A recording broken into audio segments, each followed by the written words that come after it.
នេះហូរមកពីលើមេឃហូរចុះទៅជើងភ្នំហើយហូររហូតដល់មហាសមុទ្រណាមិនហើយ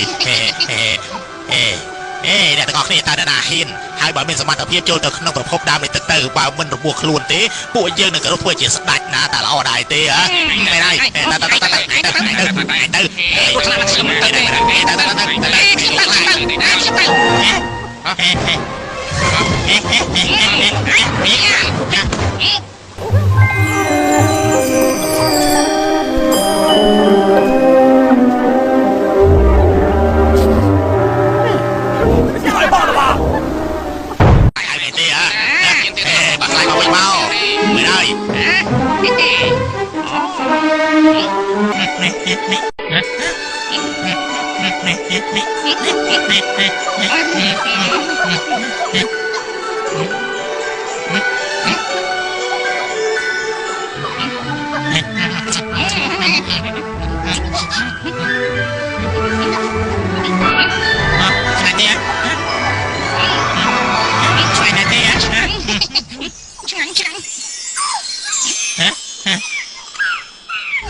ហូរមកពីលើមេឃហូរចុះទៅជើងភ្នំហើយហូររហូតដល់មហាសមុទ្រណា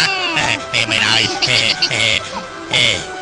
អ្នកទាំងអស់គ្នាតើណាហ៊ានហើយបើមានសមត្ថភាពចូលទៅក្នុងប្រភពដើមនៃទឹកទៅបើមិនរបួសខ្លួនទេពួកយើងនឹងគោរពធ្វើជាស្ដេចណាតែល្អដែរទេហ៎មិនហើយទៅ